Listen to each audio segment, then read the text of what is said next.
ساتھیاؤ، میں اور آپ آج کی اس بزم میں یہ پختہ عزم کر کے اٹھیں کہ آج ہم خود بھی اور اپنی اولاد کو بھی، اپنے دوستوں کو بھی، میرے والد گرامی فرمایا کرتے تھے جس سے دوستی ہو نا اس کی انگلی پکڑ کے دین کی راہ پہ لے آؤ، یہ دوستی کا حق ہے۔ اس کے لیے آپ بہت کچھ کرتے ہیں لیکن اگر اس کو دین نہیں دیا تو کچھ بھی نہیں دیا۔ کوشش کرو میرا دوست ہو اور جہنم میں جائے۔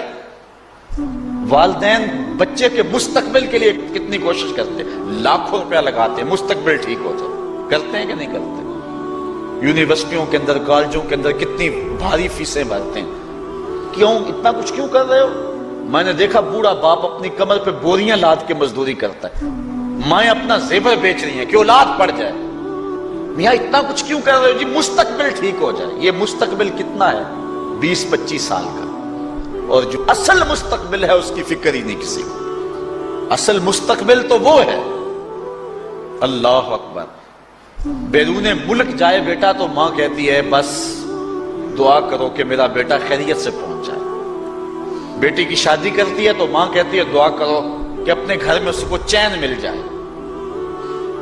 کسی کا انٹرویو ہوتا ہے، لوگ کہتے ہیں جناب دعا کرو کہ اس انٹرویو میں وہ کامیابی سے گزر جائے۔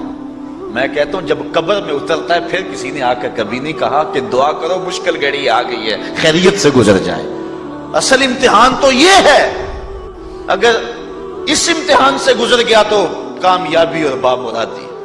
یہ تھوڑا سا مستقبل دنیا کا، اس کے لیے ہم کتنے پیسے لگا دیتے ہیں، سب کچھ اولاد کو آتا ہے، ہر شے فر پڑھتے اور بولتے ہیں، دعائے قنوت بھی نہیں آتی ہوتی۔ تو ہم اپنی اولاد کے لیے دین کا تحفہ اس کو کبھی نہ چھوڑیں۔ اللہ اکبر، کوشش کریں، محنت کریں۔ حضور نبی رحمت صلی اللہ علیہ وآلہ وسلم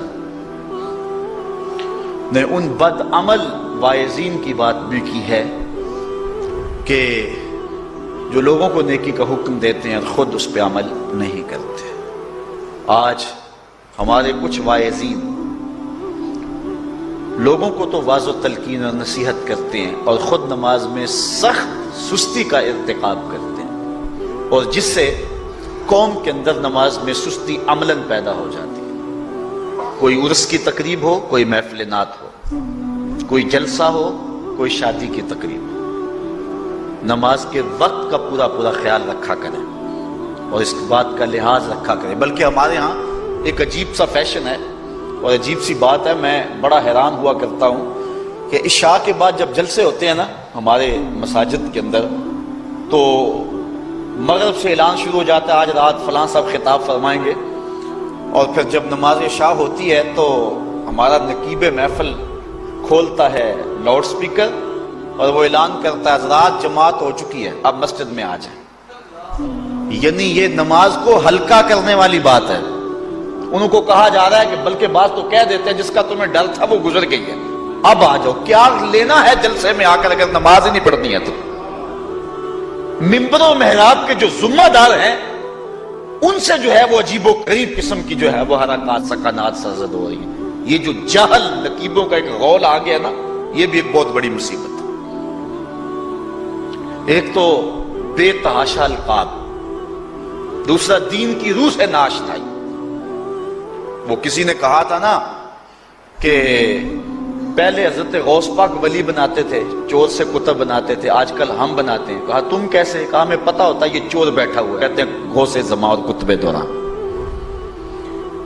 بے تحاشا اور بے تکا انداز، اور پھر دین کی روح سے یہ ناشنائی کہ باقاعدہ اعلان ہوتا ہے جناب جماعت ہو چکی اب تو آ جاؤ۔ تو کیا کرنا ہے ساری رات جاگ کے اگر عشاء کی نماز ہی نہیں پڑھی تو نماز کو ہلکا کیا گیا ہے۔ اسی طرح جلسہ لمبا ہو رہا ہے اور نماز کا وقت سکڑ رہا ہے۔ ان چیزوں کا التزام کرنا ہے، ہم نے کوشش کرنی ہے۔ اور یہ بھی ایک مصیبت ہے کہ دربار بڑا اونچا ہے اور مسجد کے اندر جانوروں کی بینٹیں پڑی ہوئی ہیں۔ حیثیت تو مسجد کی ہے، دربار کی تو ثانوی حیثیت ہے۔ دربار پہ 3 کروڑ روپیہ لگا ہوا ہے اور مسجد میں چٹائیاں بھی موجود نہیں۔ اپنے بھی خفا مجھ سے ہیں بیگانے بھی ناخوش، کہ زہر حلال کو کبھی کہہ نہ سکا کند، بات وہی کہتا ہوں سمجھتا ہوں جسے حق، میں ابلہ مسجد ہوں نہ تہذیب کا فرزند۔